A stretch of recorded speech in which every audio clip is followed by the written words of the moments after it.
Feliz y bendecido día, aprendiendo un curso de milagros. El secreto de la verdadera oración es olvidarte de las cosas que crees necesitar. Pedir algo específico es igual que ver el pecado primero y luego perdonarlo.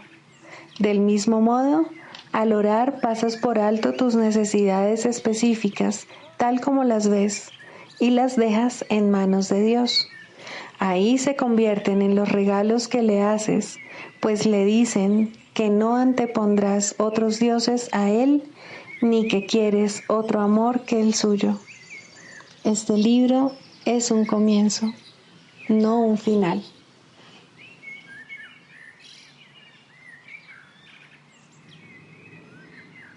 Del prefacio, que postula, párrafo 10. Lo opuesto a ver con los ojos del cuerpo es la visión de Cristo, la cual refleja fortaleza en vez de debilidad, unidad en vez de separación y amor en vez de miedo. Lo opuesto a oír con los oídos del cuerpo es la comunicación a través de la voz que habla en favor de Dios, el Espíritu Santo, el cual mora en cada uno de nosotros. Su voz nos parece distante y difícil de oír, porque el ego, que habla en favor del yo falso y separado, parece hablar a voz en grito. Sin embargo, es todo lo contrario. El Espíritu Santo habla con una claridad inequívoca y ejerce una atracción irresistible. Nadie puede ser sordo a sus mensajes de liberación y esperanza, a no ser que elija identificarse con el cuerpo. Ni nadie puede dejar de aceptar jubilosamente la visión de Cristo a cambio de la miserable imagen que tiene de sí mismo.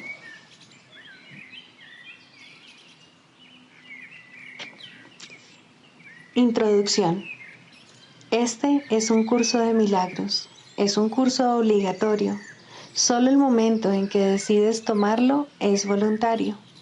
Tener libre albedrío no quiere decir que tú mismo puedas establecer el plan de estudios. Significa únicamente que puedes elegir lo que quieres aprender en cualquier momento dado. Este curso no pretende enseñar el significado del amor, pues eso está más allá de lo que se puede enseñar. Pretende, no obstante, despejar los obstáculos que impiden experimentar la presencia del amor, el cual es tu herencia natural. Lo opuesto al amor es el miedo, pero aquello que todo lo abarca no puede tener opuestos. Este curso puede, por lo tanto, resumirse muy simplemente de la siguiente manera. Nada real puede ser amenazado. Nada irreal existe. En esto radica la paz de Dios.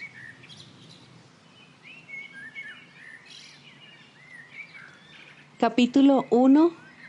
El significado de los milagros. Primero, principios de los milagros. Principio 22. Los milagros se asocian con el miedo debido únicamente a la creencia de que la oscuridad tiene la capacidad de ocultar. Crees que lo que no puedes ver con los ojos del cuerpo no existe. Esta creencia te lleva a negar la visión espiritual.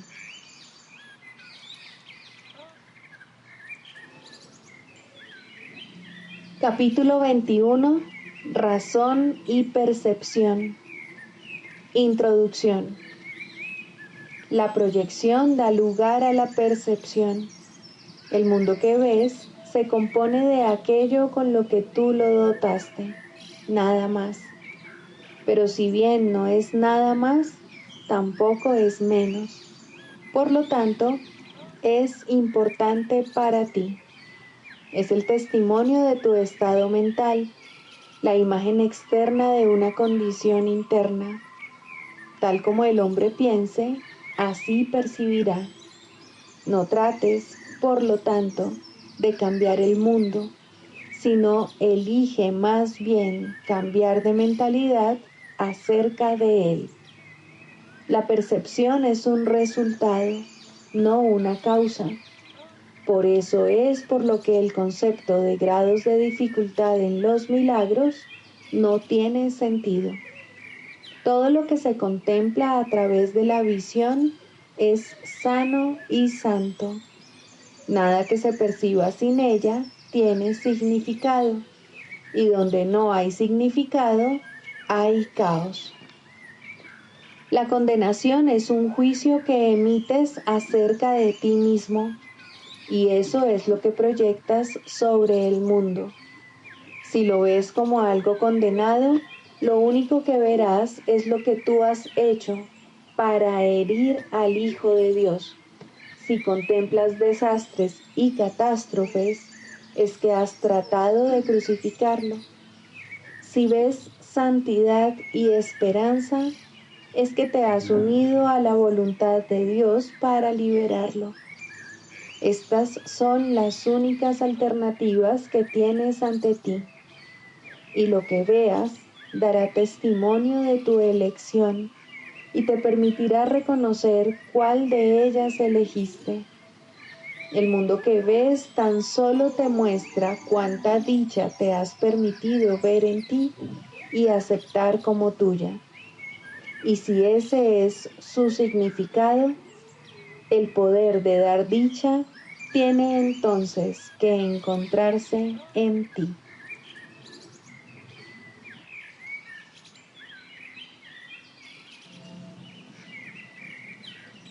Libro de ejercicios, lección 90.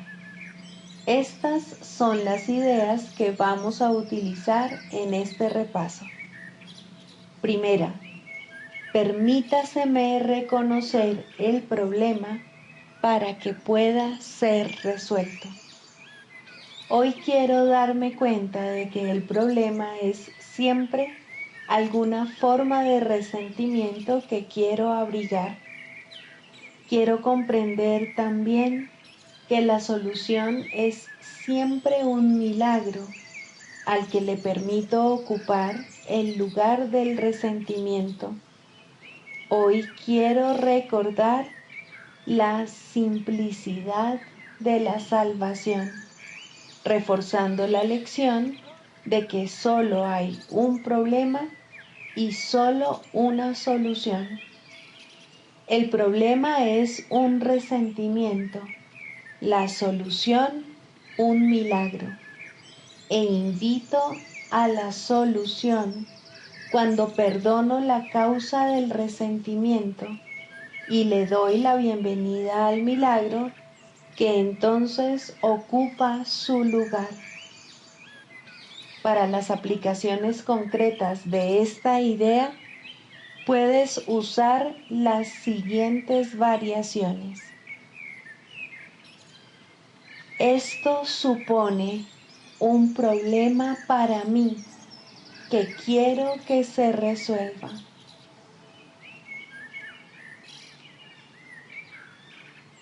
El milagro que se encuentra tras este resentimiento lo resolverá por mí.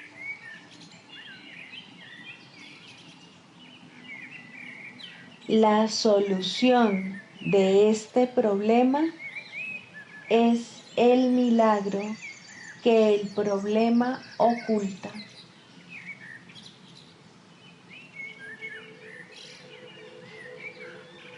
Segunda, permítaseme reconocer que mis problemas se han resuelto. La única razón de que parezca tener problemas es que estoy usando el tiempo indebidamente.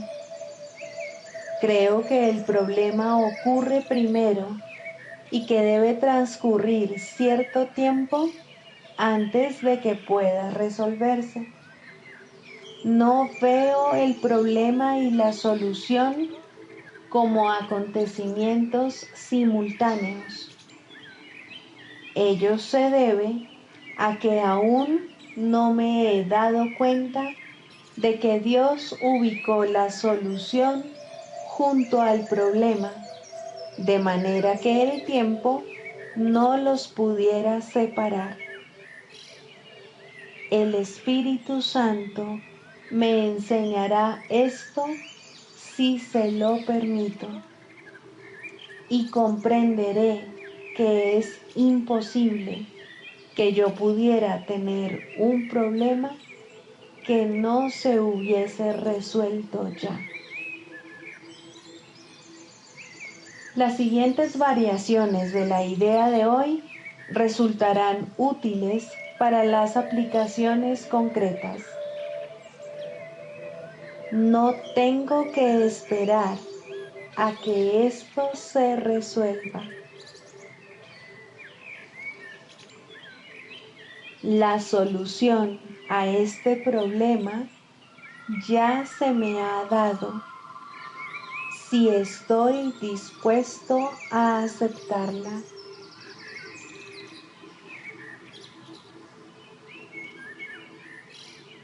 El tiempo no puede separar este problema de su solución.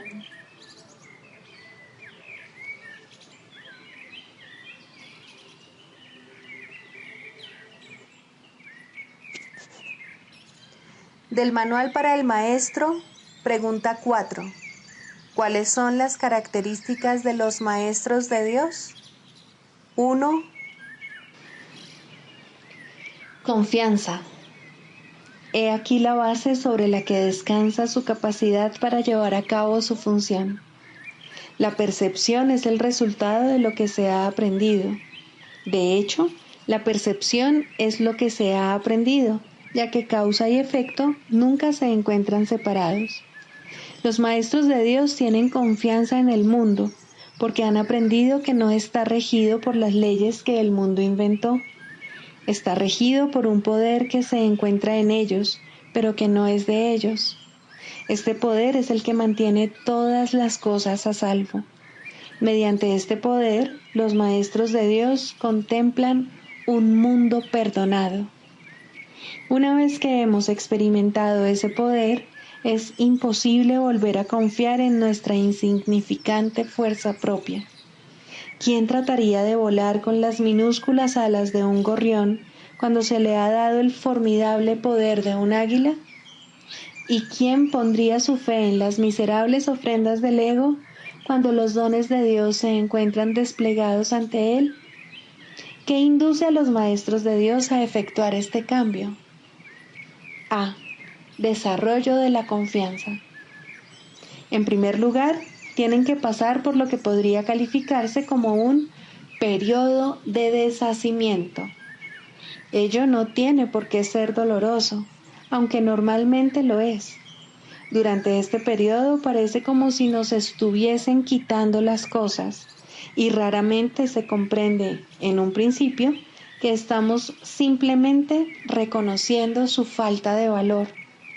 ¿De qué otro modo se iba a poder percibir lo que no tiene valor, a no ser que el perceptor estuviese en una posición desde la que no puede sino ver las cosas de otra manera? Aún no ha llegado al punto en el que puede efectuar el cambio interno totalmente. Por ello, el plan a veces requiere que se efectúen cambios en lo que parecen ser las circunstancias externas. Estos cambios son siempre beneficiosos. Una vez que el Maestro de Dios ha aprendido esto, pasa a la segunda fase. Ahora el Maestro de Dios tiene que pasar por un periodo de selección. Este periodo es siempre bastante difícil, pues al haber aprendido que los cambios que se producen en su vida son siempre beneficiosos, tiene entonces que tomar todas sus decisiones sobre la base de si contribuyen a que el beneficio sea mayor o menor. Descubrirá que muchas cosas, si no la mayoría de las que antes valoraba, tan solo obstruyen su capacidad para transferir lo que ha aprendido a las nuevas situaciones que se le presentan. Puesto que ha valorado lo que en verdad no vale nada, no generalizará la lección por temor a lo que cree que puede perder o deba sacrificar. Se necesita haber aprendido mucho para poder llegar a entender que todas las cosas, acontecimientos, encuentros y circunstancias son provechosos. Solo en la medida en que son provechosos, deberá concedérseles algún grado de realidad en este mundo de ilusiones. La palabra valor no puede aplicarse a nada más. La tercera fase por la que el Maestro de Dios tiene que pasar podría llamarse periodo de renuncia. Si se interpreta esto como una renuncia a lo que es deseable, se generará un enorme conflicto. Son pocos los maestros de Dios que se escapan completamente de esta zozobra. No tiene ningún sentido, no obstante, separar lo que tiene valor de lo que no lo tiene, a menos que se dé el paso que sigue naturalmente. Por lo tanto, el periodo de transición tiene que ser un periodo en el que el Maestro de Dios se siente obligado a sacrificar sus propios intereses en aras de la verdad. Todavía no se ha dado cuenta de cuán absolutamente imposible sería una exigencia así. Esto solo lo puede aprender a medida que renuncia realmente a lo que no tiene valor. Mediante esa renuncia, aprende que donde esperaba aflicción, encuentra en su lugar una feliz despreocupación. Donde pensaba que se le pedía algo, se encuentra agraciado con un regalo. Ahora llega un periodo de asentamiento. Es este un periodo de reposo en el que el Maestro de Dios descansa razonablemente en paz por un tiempo. Ahora consolida su aprendizaje. Ahora comienza a ver el valor de transferir lo que ha aprendido de unas situaciones a otras. El potencial de lo que ha aprendido es literalmente asombroso, y el Maestro de Dios ha llegado a un punto en su progreso desde el que puede ver que en dicho aprendizaje radica su escape. Renuncia a lo que no quieres y quédate con lo que sí quieres. Qué simple es lo obvio y qué fácil. El Maestro de Dios necesita este periodo de respiro. Todavía no ha llegado tan lejos como cree, mas cuando está listo para seguir adelante, marcharán a su lado compañeros poderosos. Ahora descansa por un rato y los convoca antes de proseguir. A partir de ahí, ya no seguirá adelante solo. La siguiente fase es ciertamente un periodo de inestabilidad. El Maestro de Dios debe entender ahora que en realidad no sabía distinguir entre lo que tiene valor y lo que no lo tiene. Lo único que ha aprendido hasta ahora es que no desea lo que no tiene valor y que sí desea lo que tiene. Su propio proceso de selección, no obstante, no le sirvió para enseñarle la diferencia. La idea de sacrificio, tan fundamental en su sistema de pensamiento, imposibilitó el que pudiese discernir. Pensó que había aprendido a estar dispuesto, pero ahora se da cuenta de que no sabe para qué sirve estar dispuesto. Ahora tiene que alcanzar un estado que puede permanecer fuera de su alcance por mucho, mucho tiempo. Tiene que aprender a dejar de lado todo juicio y a preguntarse en toda circunstancia qué es lo que realmente quiere. De no ser porque cada uno de los pasos en esta dirección está tan fuertemente reforzado, cuán difícil sería darlos.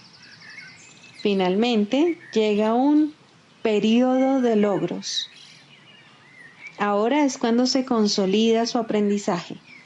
Lo que antes se consideraba simples sombras se han convertido ahora en ganancias substanciales con las que puede contar en cualquier emergencia, así como también en los periodos de calma. En efecto, el resultado de esas ganancias no es otro que la tranquilidad, el fruto de un aprendizaje honesto, de un pensamiento congruente y de una transferencia plena. Esta es la fase de la verdadera paz, pues aquí se refleja plenamente el estado celestial. A partir de ahí, el camino al cielo está libre y despejado y no presenta ninguna dificultad. En realidad ya está aquí. ¿Quién iba a querer ir a ninguna otra parte si ya goza de absoluta paz? ¿Y quién querría cambiar su tranquilidad por algo más deseable? ¿Qué podría ser más deseable?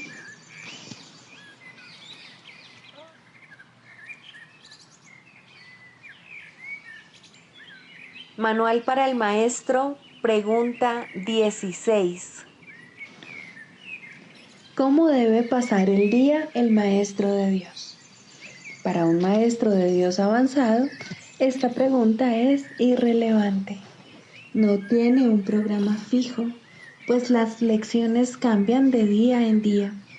Pero el maestro de Dios está seguro de una sola cosa: las lecciones no cambian al azar. Al darse cuenta de esto y entender que es verdad, el maestro descansa contento. Se le dirá cuál ha de ser su papel hoy, mañana y siempre. Y aquellos que compartan ese papel con él le encontrarán para que juntos puedan aprender las lecciones de ese día. Nadie de quien él tenga necesidad estará ausente.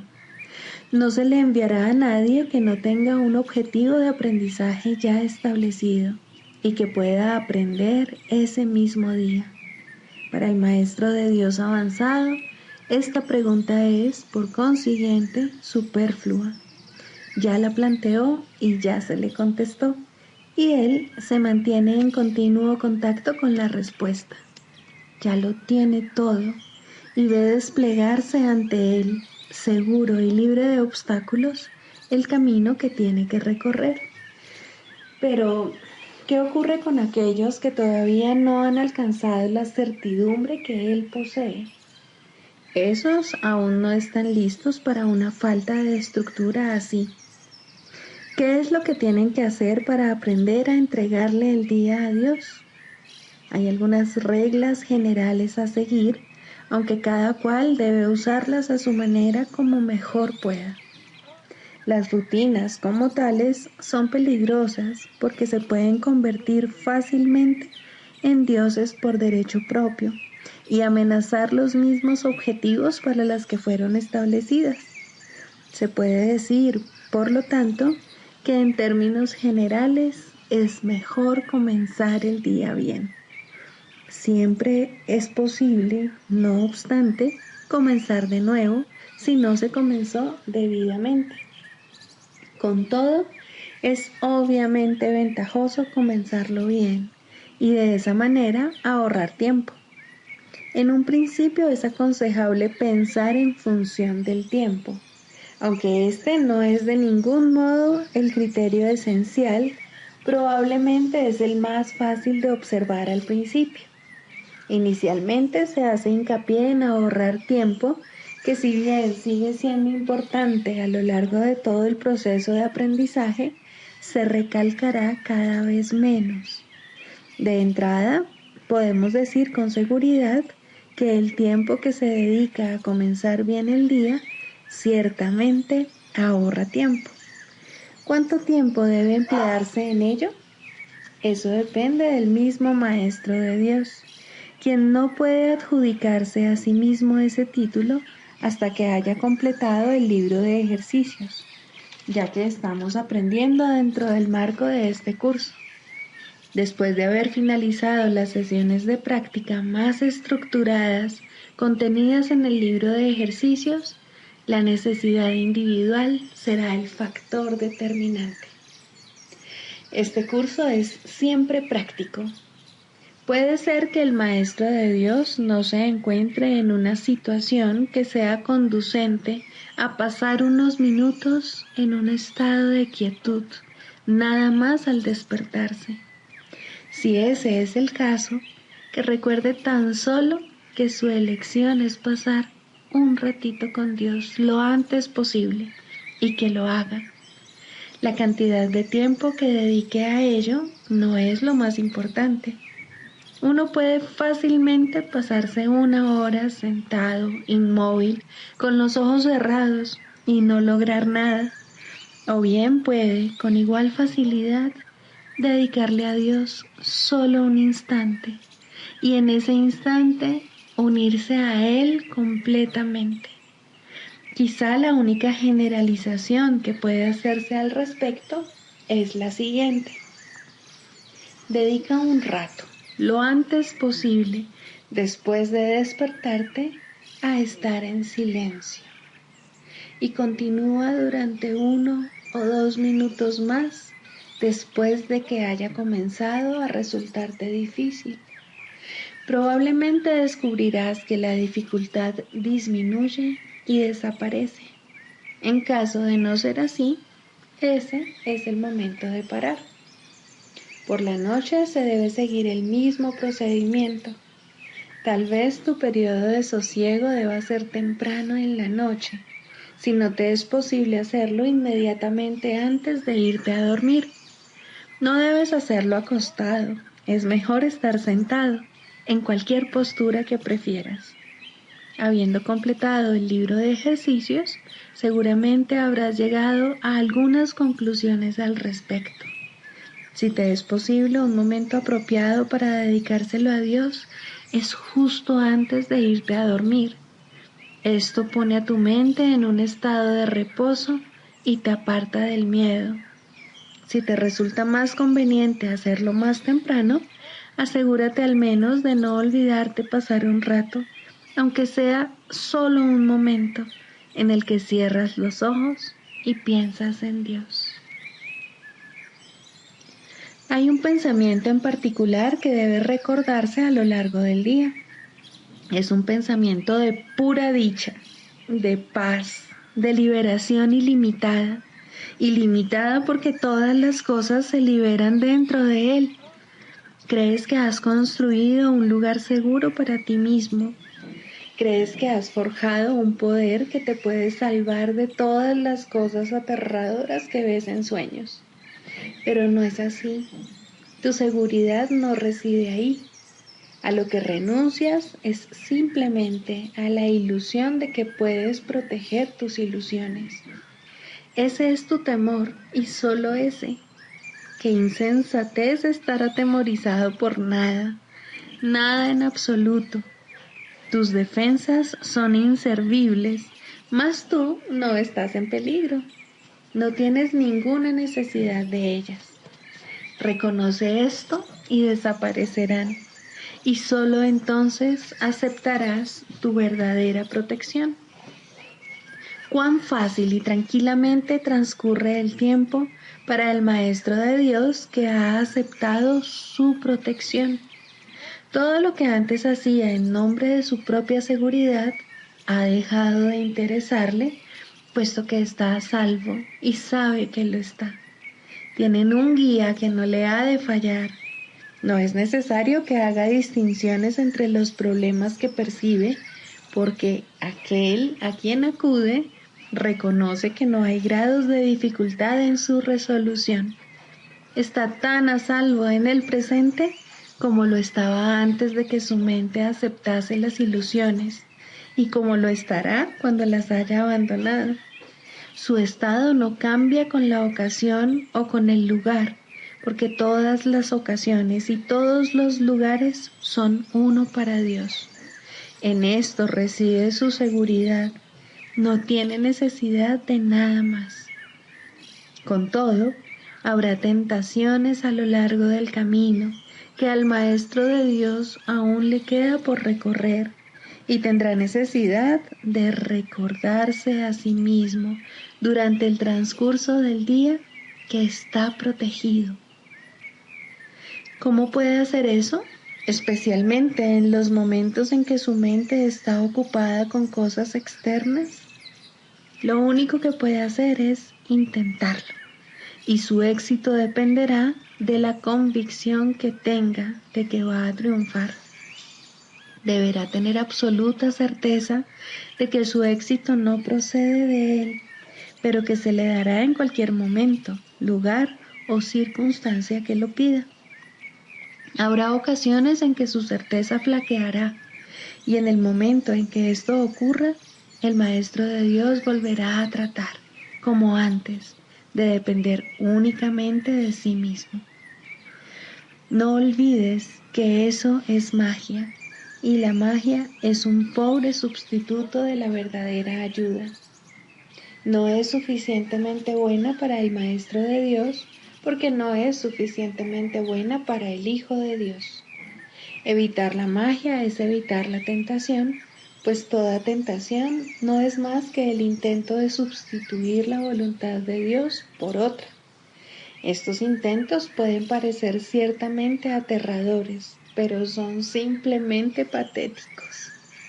No pueden tener efectos, ya sean buenos o malos, sanadores o destructivos, tranquilizadores o aterradores, gratificantes o que exijan sacrificio.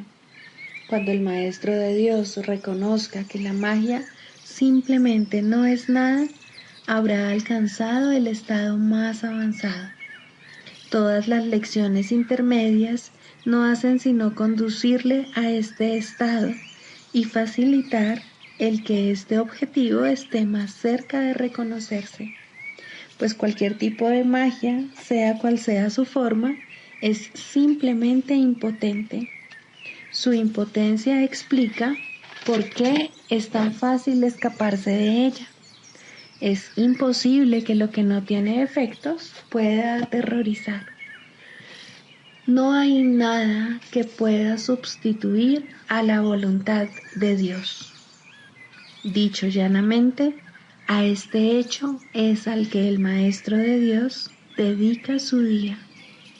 Cualquier otro sustituto que acepte como real tan solo puede engañarle, mas está a salvo de cualquier engaño si así lo decide. Quizá necesite recordar: Dios está conmigo, no puedo ser engañado. Quizá prefiera usar otras palabras, o solo una, o ninguna. En cualquier caso, debe abandonar toda tentación de aceptar la magia como algo verdadero y reconocer que no solo no es aterradora, ni pecaminosa, ni peligrosa, sino que simplemente no significa nada. Al estar arraigada en el sacrificio y la separación, que no son más que dos aspectos de un mismo error, el Maestro de Dios elige simplemente renunciar a todo lo que nunca tuvo, y a cambio de ese sacrificio, entre comillas, se le restaura el cielo en su conciencia. ¿No te gustaría un intercambio así? El mundo lo haría gustosamente si supiera que se puede hacer. Los maestros de Dios son los que deben enseñarle que sí se puede, y por lo tanto, su función es asegurarse de que ellos mismos lo hayan aprendido. No hay otro riesgo durante el día, excepto el de poner tu confianza en la magia, pues solo eso conduce al dolor. No hay más voluntad que la de Dios. Sus maestros saben que esto es así y han aprendido que todo lo demás es magia. Lo que mantiene viva la creencia en la magia es la ilusión simplista de que la magia da resultado. Los maestros de Dios deben aprender a detectar las diversas formas de magia a lo largo de todo su entrenamiento, cada día y cada hora, e incluso cada minuto y cada segundo, y a percibir el hecho de que no significan nada. Cuando se las deja de temer, desaparecen, y así se vuelve a abrir la puerta del cielo, y su luz puede volver a irradiar sobre la mente que se encuentra en paz.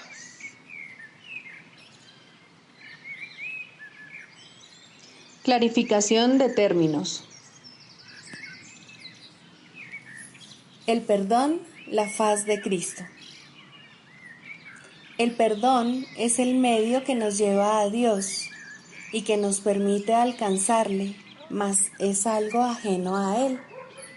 Es imposible concebir que algo creado por Él pueda necesitar perdón. El perdón, entonces, es una ilusión, pero debido a su propósito, que es el del Espíritu Santo, hay algo en ella que hace que sea diferente. A diferencia de las demás ilusiones, nos aleja del error en vez de acercarnos a él. Al perdón podría considerársele una clase de ficción feliz, una manera en la que los que no saben pueden salvar la brecha entre su percepción y la verdad. No pueden pasar directamente de la percepción al conocimiento, porque no creen que esa sea su voluntad. Esto hace que Dios parezca ser un enemigo en lugar de lo que realmente es, y es precisamente esta percepción de mente la que hace que no estén dispuestos a simplemente ascender y retornar a Él en paz.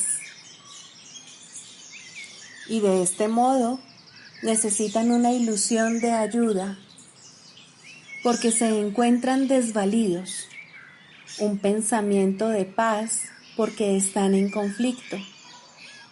Dios sabe lo que su Hijo necesita antes de que Él se lo pida.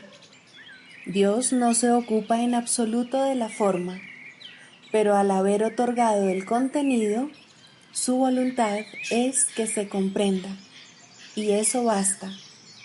Las formas se adaptan a las necesidades, pero el contenido es inmutable, tan eterno como su creador. Antes de que el recuerdo de Dios pueda retornar, es necesario ver la faz de Cristo. La razón es obvia. Para ver la faz de Cristo se requiere percepción. El conocimiento no es algo que se pueda ver, pero la faz de Cristo es el gran símbolo del perdón, es la salvación, es el símbolo del mundo real. El que la ve deja de ver el mundo. Está tan cerca ya del umbral del cielo como es posible estar mientras aún esté afuera. Mas desde ahí, un paso más basta para entrar. Es el paso final, y ese se lo dejamos a Dios. El perdón es un símbolo también, pero en cuanto que símbolo exclusivo de la voluntad del Padre, no puede ser dividido. Y así, la unidad que refleja se convierte en su voluntad. Eso es lo único que aún está en el mundo en parte y que, al mismo tiempo, es el puente que conduce al cielo. La voluntad de Dios es lo único que existe. Lo único que podemos hacer es pasar de la nada al todo, del infierno al cielo. ¿Es esto una jornada? No, en verdad no lo es, pues la verdad no va a ninguna parte. Pero las ilusiones cambian según el lugar o la época. El paso final no es más que otro cambio. Por ser una percepción, es en parte irreal. Sin embargo, esa parte desaparecerá. Lo que entonces quedará será la paz eterna y la voluntad de Dios. Ahora ya no hay deseos, pues los deseos cambian. Incluso lo que una vez se deseó puede volverse indeseable. Esto es así porque el ego jamás puede estar en paz, pero la voluntad es constante por ser el don de Dios, y lo que Él da es siempre como Él mismo. Este es el propósito de la faz de Cristo. Es el regalo de Dios para la salvación de su Hijo. Contempla únicamente esto y habrás sido perdonado.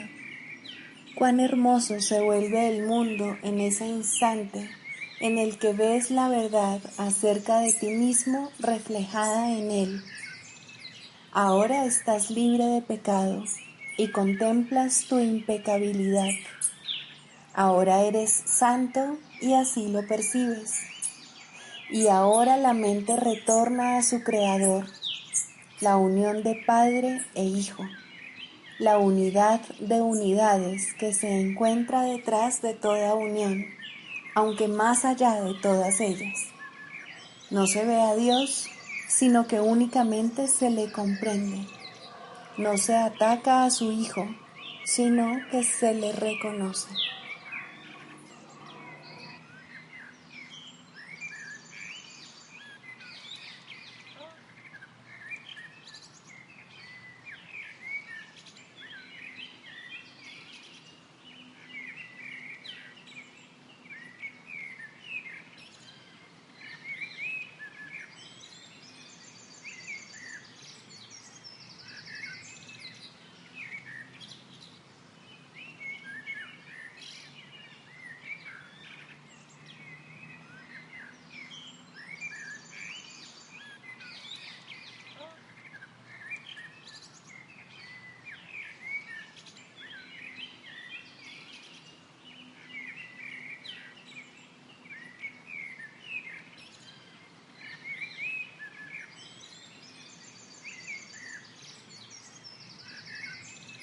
Sigamos a Jesús haciendo del perdón algo tan natural como respirar y algo tan vital como el aire.